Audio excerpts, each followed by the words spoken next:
किसी भी राज्य के शासन प्रणाली को सुचारू रूप से चलाने के लिए बहुत सारा मैनेजमेंट या फिर व्यवस्था करना होता है, चाहे वो व्यक्ति के रूप में सीएम हो या फिर गवर्नर या फिर हाईकोर्ट या फिर विधानसभा जैसे निकाय। इन लोगों का अहम योगदान होता है राज्य के राज व्यवस्था को ठीक ढंग से चलाने में। तो आज का हमारा क्लास यही इन्हीं सब पहलुओं पर बेस्ड रहेगा और सब चीज़ों को मैं झारखंड से रिलेट करके पढ़ाने वाला हूँ। तो आज का क्लास काफ़ी ज़्यादा इन्फॉर्मेटिव और फ्रूटफुल रहने वाला है, हो सके तो एंड तक जरूर बने रहें। Let's gear up. पहला क्वेश्चन है, यानी कि आज की क्लास में स्टेट स्पेसिफिक नॉलेज दिया जाएगा। राज्य मानवाधिकार आयोग के अध्यक्ष और सदस्यों की नियुक्ति किसके द्वारा की जाती है? मुख्यमंत्री, राज्यपाल, राष्ट्रपति या फिर विधानसभा? राज्य मानवाधिकार आयोग के सदस्य और अध्यक्ष की नियुक्ति राज्यपाल के द्वारा की जाती है। तो आंसर इसका बी हो जाएगा। पहले पॉइंट तो क्लियर होगा। दूसरा पॉइंट देखिएगा, एएसएचआरसी का जो गठन होता है वह नेशनल ह्यूमन राइट एक्ट 1993, इसको शॉर्ट में आप लोग एनएचआरसी बोलते हैं। ओके, तो एनएचआरसी आपको 1993 में बना था। 12 अक्टूबर 1993 को इसका गठन किया गया था।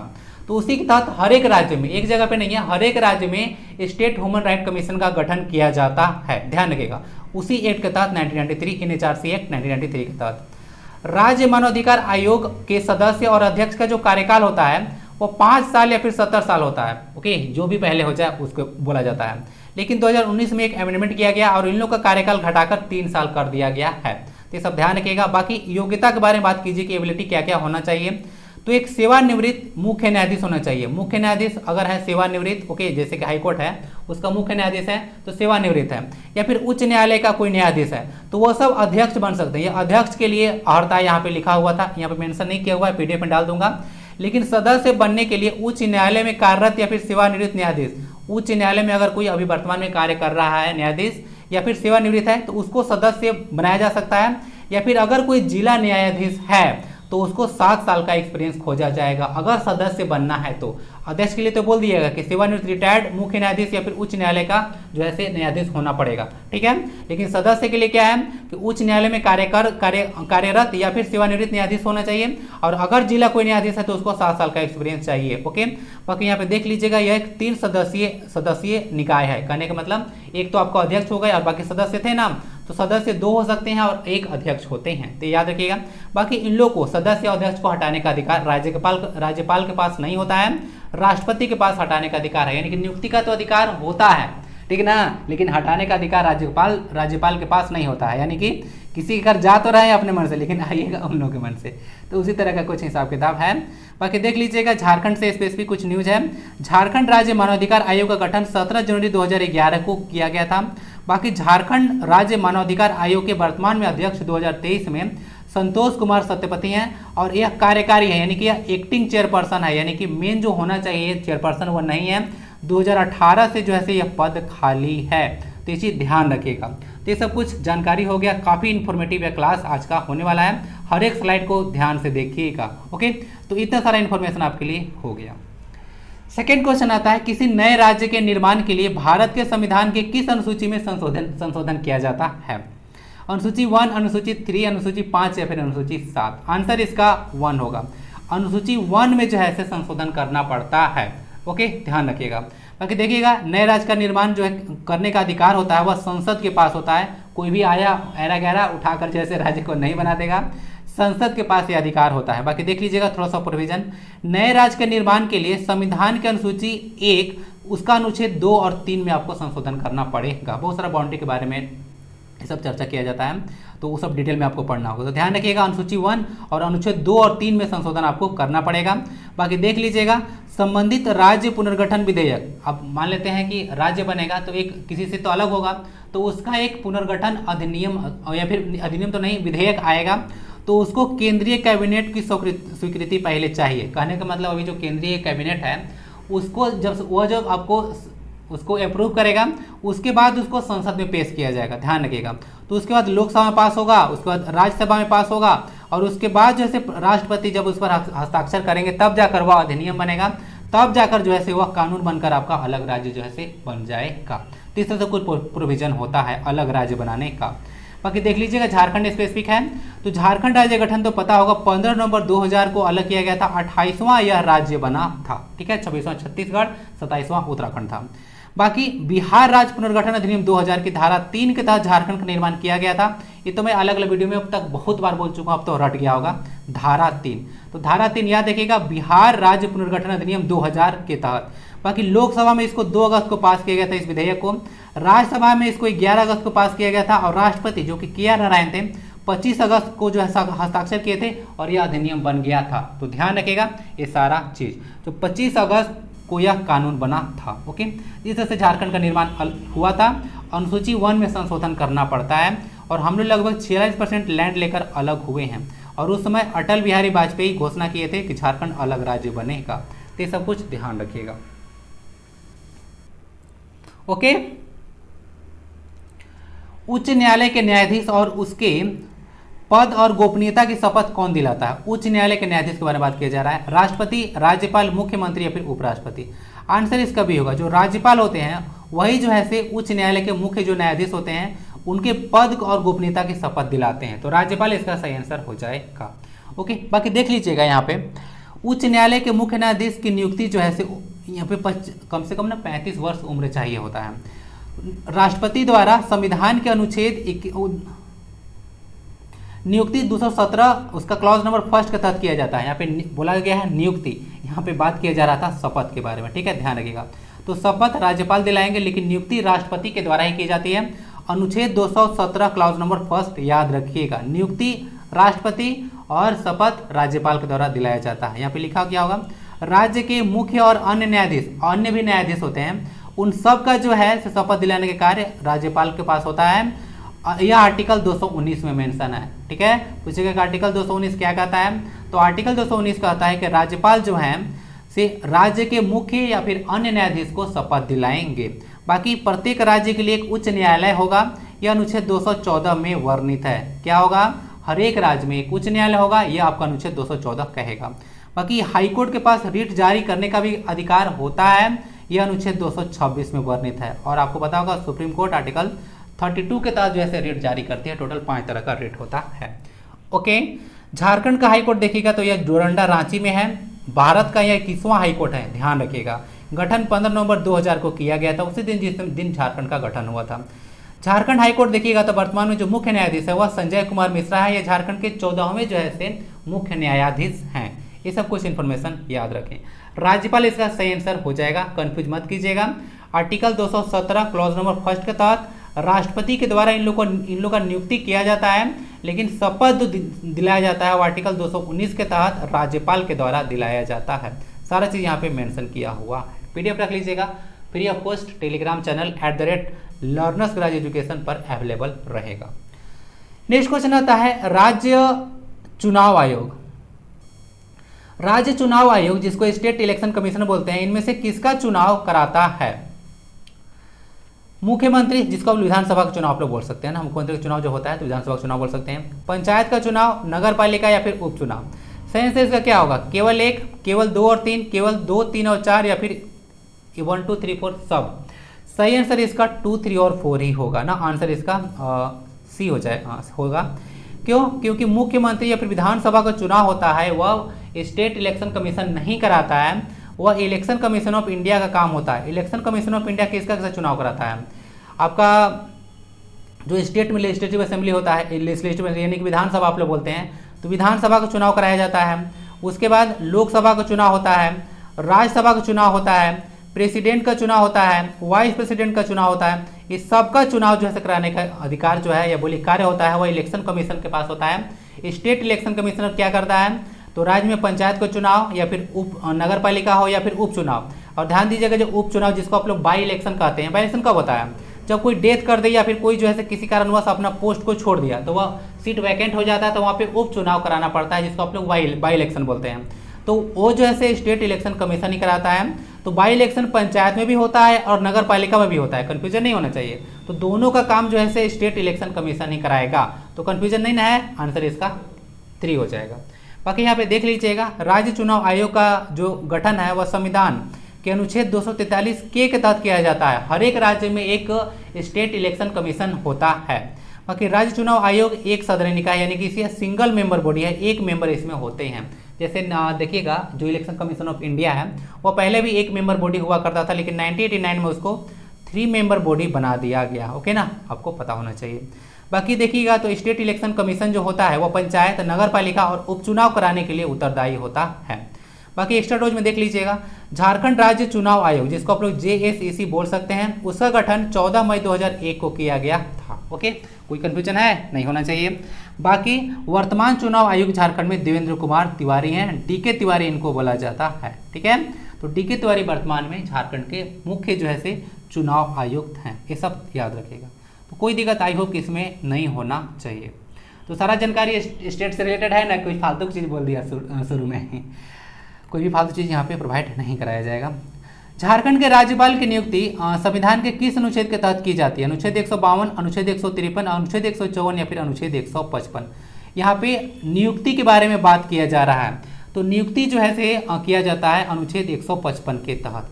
देख लीजिएगा, यहाँ पे देखिएगा, राज्यपाल की नियुक्ति जो है संविधान के अनुच्छेद 155 के तहत राष्ट्रपति के द्वारा किया जाता है। पॉइंट इंपॉर्टेंट है।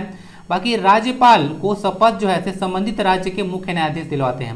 यहाँ पे जस्ट उल्टा है, आप लोग देखा अभी कि जो मुख्य न्यायाधीश या फिर अन्य जज होते हैं हाईकोर्ट के, उनको शपथ कौन दिलाता है? तो राज्यपाल दिलाते हैं। और राज्यपाल को जो शपथ है वह दिलाएंगे कौन? तो वह जो मुख्य न्यायाधीश होंगे वह दिलाएंगे। ओके, ध्यान रखिएगा।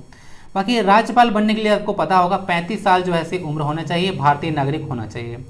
अनुच्छेद 153 क्या कहता है? तो अनुच्छेद 153 कहता है कि प्रत्येक राज्य के लिए एक राज्यपाल होगा। तो यह अनुच्छेद आपका बोलता है। ओके,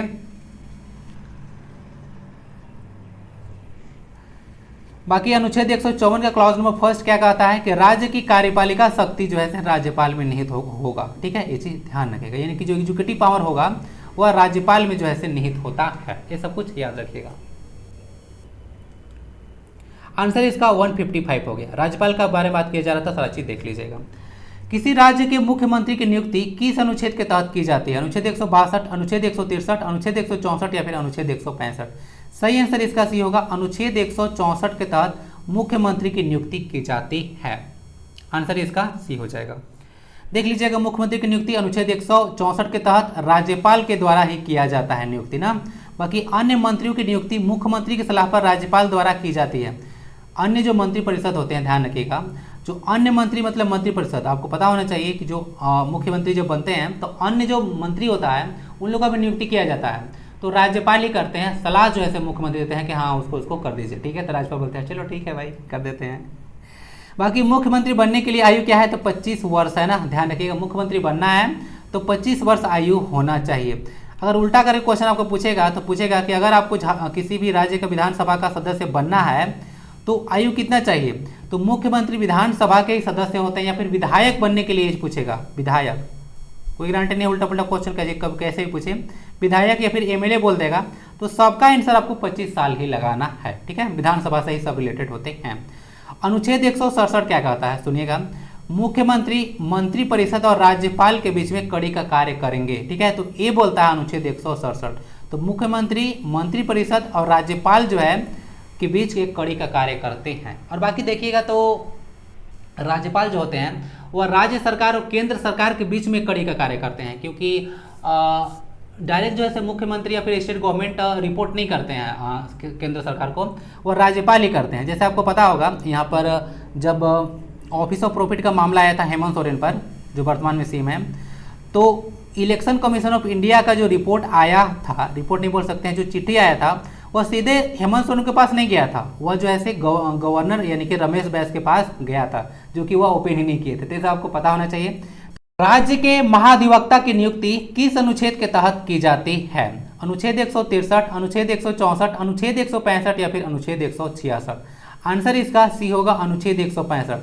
तो अनुच्छेद 165 तहत महाधिवक्ता क्या होता है? अटॉर्नी जनरल या फिर सोलिसिटर जनरल, तो ये होता है सोलिसिटर जनरल ना। तो राज्य में सोलिसिटर जनरल होते हैं, तो आंसर इसका सी हो जाएगा 165। तो राज्य के महाधिवक्ता की नियुक्ति जो है से राज्यपाल के द्वारा ही कराया जाता है, कंफ्यूजन नहीं होना चाहिए। अनुच्छेद इसके लिए है 165, ये सब ध्यान रखिएगा। राज्य का अगर महाधिवक्ता आपको बनना है तो आपके पास क्या क्या अर्हताएं होना चाहिए? तो आपके पास उच्च न्यायालय का न्यायाधीश बनने का योग्यता होना चाहिए और उम्र 35 साल तो होना ही चाहिए। ठीक है, ध्यान रखिएगा, ये सब कुछ है। बाकी झारखंड के वर्तमान महाधिवक्ता देखिएगा तो राजीव रंजन है ना, महाधिवक्ता यानी कि सोलिसिटर जनरल। ये बोल सकते हैं झारखंड सरकार जो होता है ना उसका एक ऑफिशियल जो है से वकील आप बोल सकते हैं, ठीक है। अलग अलग जो कोई भी एक विधि है तो उस पर सलाह देने का कार्य इसी का होता है, या कोई भी मैटर हो जाता है, अगर कोई गवर्नमेंट का केस जाता है कोर्ट में तो यही लड़ेगा महाधिवक्ता ही। ओके, ध्यान रखें। तो 165 इसका आंसर हो जाएगा राजीव रंजन। अभी सारा चीज डिस्कस किया जा रहा है लेक्चर को जून 2023 में ना, हो सकता है 2 साल बाद आप देखें तो यह सारा चीज चेंज हो जाएगा। ओके,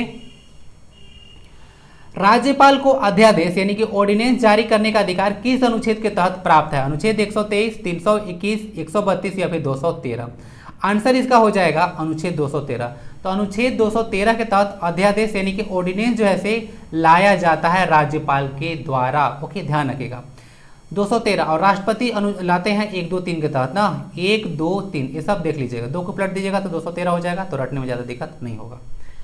213 याद देखिएगा, तो राज्यपाल अध्यादेश लाते हैं 213 के तहत, देख लीजिएगा।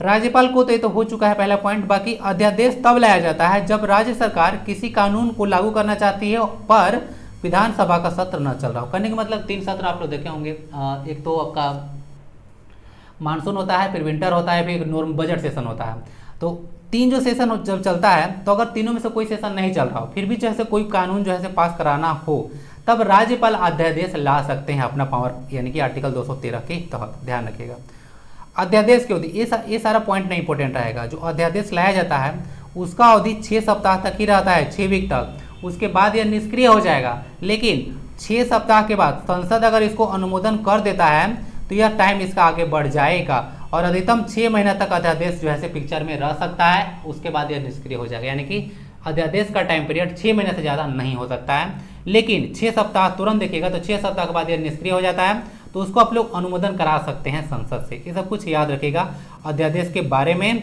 ओके, अध्यादेश क्यों लाया जाता है, किसके द्वारा लाया जाता है, किस अनुच्छेद के तहत लाया जाता है, कितना दिन तक रहता है, सारा चीज को डिटेल में डिस्कस कर दिया। ओके, राज्य आपदा प्रबंधन प्राधिकरण का गठन राष्ट्रीय आपदा प्रबंधन प्राधिकरण के किस धारा के तहत किया जाता है? ये भी क्वेश्चन मैं बहुत बार डिस्कस कर चुका हूं।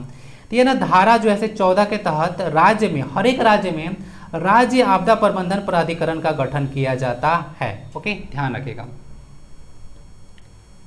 और ये सब का काम देखिएगा तो लिखा हुआ नहीं है, जैसे वहाँ पे मानवाधिकार आयोग के बारे में डिस्कस किया था। मानवाधिकार आयोग का क्या काम होगा? मानव अधिकार की रक्षा करना। कहीं पे क्या मानव के साथ गलत हो रहा है वह तुरंत जो है हरकत में आ जाएगा और उसको देख रेख करेगा, ठीक है ना, कि कहाँ पे कुछ गड़बड़ हो रहा है तो तुरंत एक्शन लिया जाएगा, त्वरित एक्शन आप लोग बोल सकते हैं। धारा 14 याद रखिएगा, इसी के तहत हर एक स्टेट में स्टेट डिजिटल मैनेजमेंट अथॉरिटी का गठन किया जाता है। बाकी यहाँ पे टर्म एनडीएमए, एसडीएमए और डीडीएमए आता है, क्या होता है देख लीजिएगा। पहले तो आपको पता होना चाहिए कि एनडीएमए एक्ट 2005 का है, राष्ट्रीय जो आपदा प्रबंधन प्राधिकरण है उसका जो है 2005 में एक्ट आया था, लेकिन पूर्ण रूप से इसका गठन जो हुआ था बाद में 2006 में किया गया था। सब कुछ याद रखिएगा। बाकी यहाँ पे अगर बात कीजिएगा तो एनडीएमए नेशनल डिजिटल मैनेजमेंट जो अथॉरिटी है उसमें जो है कुल 11 अथॉरिटी नहीं बोलिएगा, यहाँ पे अथॉरिटी नहीं बोल सकते, यहाँ पे एक्ट बोलना होगा ना। तो इस एक्ट में कुल जो है 11 अध्याय हैं और 79 धाराएं हैं। ध्यान रखिएगा 11 जो है चैप्टर्स हैं और 79 जो है इसमें आपको सेक्शन है ना, धारा मतलब सेक्शन बोलिएगा।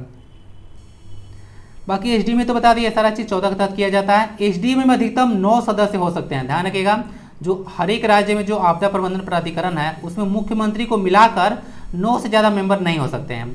डीडीएमए और एनडीएमए ध्यान दीजिएगा, सॉरी डीडीएमए को ये जो बोला गया है डिस्ट्रिक्ट डिजिटल मैनेजमेंट अथॉरिटी होता है। जब वहाँ पे पीडीएफ रखेगा तो रिवीजन करने में दिक्कत हो जाएगा अगर ध्यान से नहीं सुनिएगा, तो भूल मत जाइएगा कि डीडीएमए क्या है। तो ये डिस्ट्रिक्ट डिजिटल मैनेजमेंट अथॉरिटी के बारे में बात किया जा रहा है, तो वह एनडीएमए की धारा 25 के तहत इसका निर्माण किया जाता है। तो अगर पूछ देगा आपसे स्टेट का एग्जाम दीजिएगा ना तब ये क्वेश्चन पूछ जाने की संभावना काफ़ी ज़्यादा रहेगा जेपीएससी जैसे एग्जाम में, कि जो ऐसे डीडीएमए का गठन एनडीएमए के किस धारा के तहत किया जाता है। तो ये धारा 25 याद रखिएगा। डीडीएमए का अध्यक्ष कौन होते हैं? तो डीडीएमए का अध्यक्ष जो है डिस्ट्रिक्ट मजिस्ट्रेट होते हैं या फिर उपायुक्त हो सकते हैं, ये सब ध्यान रखिएगा। बाकी यहाँ पे बात कर लेते हैं जेएसडीएमए के बारे में, Jharkhand state disaster management authority के बारे में। तो झारखंड जो डिजास्टर मैनेजमेंट अथॉरिटी है उसको 2008 में अधिसूचित किया गया था, अंग्रेजी में इसको बोलते हैं नोटिफाई किया गया था, और 28 मई 2010 को जो है इसको स्टेब्लिश किया गया था, यानी कि इसको गठित किया गया था। ये क्वेश्चन ऑलरेडी जो है जीपीएससी में आ चुका है। ध्यान रखिएगा नोटिफाई कब किया गया? 2008 में। गठन कब हुआ? 2010 में। वर्तमान में अध्यक्ष देखिएगा तो हेमंत सोरेन है। जो राज्य आपदा प्रबंधन प्राधिकरण है उसके अध्यक्ष हमेशा से सीएम होते हैं। तो यहाँ पे लिखा भी गया होगा, यहाँ पे देख लीजिएगा, सदस्य के बारे में मुख्यमंत्री सहित। क्यों लिखा गया? क्योंकि यहाँ पे अध्यक्ष भी इंक्लूड थे, तो मुख्यमंत्री सहित 9 से ज़्यादा नहीं हो सकते हैं।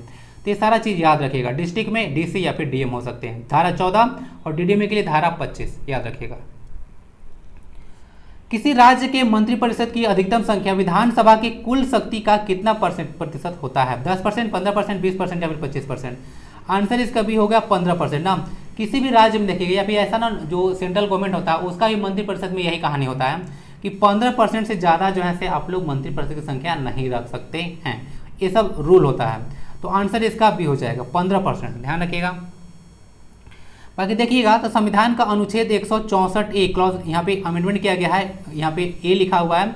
तो 64A का क्लॉज नंबर 1 है, उसका यहाँ पे सेक्शन ए के तहत जो बोला गया है कि मंत्रिपरिषद की कुल संख्या जो है विधानसभा की कुल संख्या का 15% से अधिक नहीं हो सकता है और 12 से कम नहीं होगा। जैसे देखिएगा तो कुछ राज्य में विधानसभा का सीट जो है 32-40 भी है, तो वहाँ पे कम से कम 12 सदस्य को रखा जा सकता है। ठीक है, ये चीज़ ध्यान रखिएगा, क्योंकि बहुत छोटा होता है तो अगर कम मेंबर रहेंगे तो फिर शासन प्रशासन कैसे ठीक से चलेगा। तो 12 मेंबर न्यूनतम जो है रखा गया, उतना से कम नहीं हो सकता है। और झारखंड में भी देखिएगा वर्तमान में तो 80-81 का जो हम लोग 15% निकालेगा तो 12 पॉइंट समथिंग आता है। तो अभी आपको 12 मेंबर देखने को मिलेंगे झारखंड मंत्रिपरिषद में, तो इतना से कम नहीं हो सकता है, ये चीज ध्यान रखिएगा। विधानसभा का सदस्य होने की आयु यह 25 वर्ष है, यहाँ पे बात किया जा रहा था। ओके ना, विधानसभा के बारे में तो ध्यान रखिएगा। विधानसभा का सदस्य अगर होना है तो 25 साल चाहिए। वही सारा कहानी है कि अगर मुख्यमंत्री बनना है, विधायक बनना है तो कितना साल चाहिए, तो वही कहानी है 25 साल। विधानसभा का जो पहला सेशन होता है उसका संबोधन राज्यपाल ही करते हैं। पॉइंट इंपोर्टेंट होगा, कहने का मतलब नया नया जो है सरकार गठित हुआ, विधानसभा गठन हुआ तो उसका जो पहला सेशन होगा तो राज्यपाल जो है उसको संबोधित करेंगे। दूसरा बात है 3 सेशन आपको बताया था, बजट सेशन, उसके बाद मानसून सेशन और एक विंटर सेशन होता है। BMW बन गया, ठीक है। तो जो बजट सेशन होता है, जो लॉन्गेस्ट सेशन कहा जाता है, तो जो बजट सेशन होगा उसको, जो पहला सेशन होगा उसको भी संबोधित राज्यपाल ही करेंगे और उसके बाद जो है कार्यवाही आगे चलेगा। तो ये सब कुछ याद रखें। बाकी झारखंड से रिलेटेड यहाँ पे कुछ इन्फॉर्मेशन है, पता होगा झारखंड का जो विधानसभा है एक सदनीय है, कहने का मतलब यहाँ पे विधान परिषद नहीं है। बाकी कुल सदस्य की संख्या यहाँ पे 81 है, ठीक है। विधानसभा का स्ट्रेंथ, झारखंड का जो विधानसभा भवन है वह कुटेग्राम रांची में लोकेटेड है और नया भवन का निर्माण 2019 में हुआ था। कहने का मतलब है कि 19 साल तक हम लोग भाड़े का विधानसभा में जी रहे थे, वहीं पे सारा कार्यवाही होता था। तो 2019 में यह बनकर तैयार हुआ, अब हमारे पास खुद का विधानसभा भवन है। तो ये सब कुछ इन्फॉर्मेशन याद रखिएगा। तो आज का क्लास आई होप कि काफ़ी ज़्यादा फ्रूटफुल रहा होगा, स्टेट के बारे में काफ़ी चीज़ जानने को आपको मिला होगा और झारखंड के साथ रिलेट करके पढ़ाया तो आपको मज़ा आ गया होगा। क्लास काफ़ी इन्फॉर्मेटिव रहा होगा, आई होप। तो वीडियो अच्छा लगता है तो लाइक करके शेयर भी कर सकते हैं ताकि दूसरों तक भी इन्फॉर्मेशन पहुंच जाए। सोसाइटी में एजुकेशन मोटिवेशन आगे बढ़ते रहना चाहिए। बाकी PDF रख लीजिएगा, रिवीजन में काम आएगा। @learners एजुकेशन टेलीग्राम चैनल पे अवेलेबल रहेगा। वंदे भारतम।